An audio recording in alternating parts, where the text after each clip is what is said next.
ఎవరు రాజకీయం కాదు కదా, నిద్రలో కూడా శాసనసభ్యులు అవుతామన్న ఆలోచన చెయ్యొద్దు అని ఆనాడు అక్రమ కేసులు పెట్టి ఎంతమందిని జైలుకు పంపించారు. ఇవాళ వాళ్ళే తన్నుకొని చేస్తున్నారు.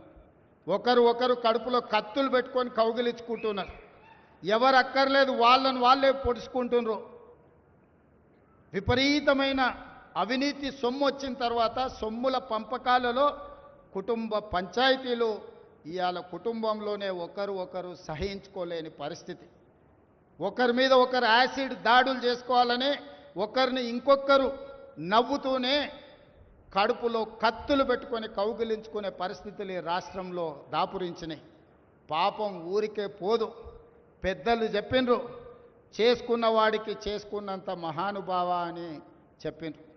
చేసిన పాపాలు ఎక్కడికి పోవు, ఖచ్చితంగా ఆ పాపాలు వెంటాడుతూనే ఉంటాయి. వాళ్ళు అనుభవించి తీరాల్సిందే.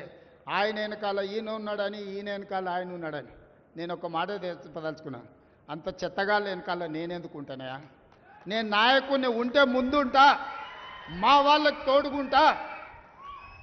వాళ్ళ కుటుంబాలు వాళ్ళు కత్తులతో పొడుచుకొని హరీష్ రావు, సంతోష్ రావు వెనకాల రేవంత్ రెడ్డి ఉన్నాడు అని ఒకరంటే, లేదు కల్వకుంట్ల కవిత గారు వెనకాల రేవంత్ రెడ్డి ఉన్నాడని.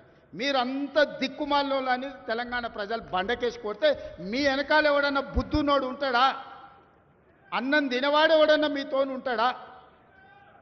నేను ఉండేది పాలమూరు జిల్లా 4 కోట్ల తెలంగాణ ప్రజల వెనుక ఉంటా, తోడుంటా, వాళ్ళ కోసం పని చేస్తా.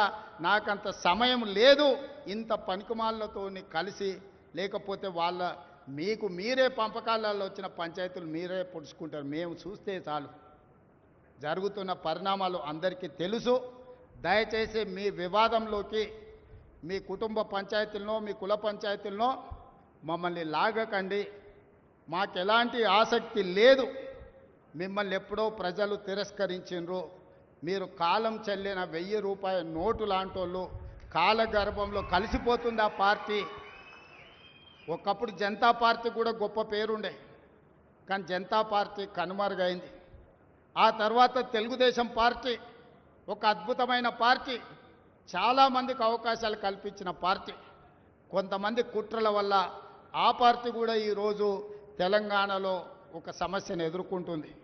మరి ఇన్ని దుర్మార్గాలు చేసిన మీరు మాత్రం ఎట్లా మనుగడ సాధిస్తారు? ప్రకృతి అనేది ఉంటుంది. ఆ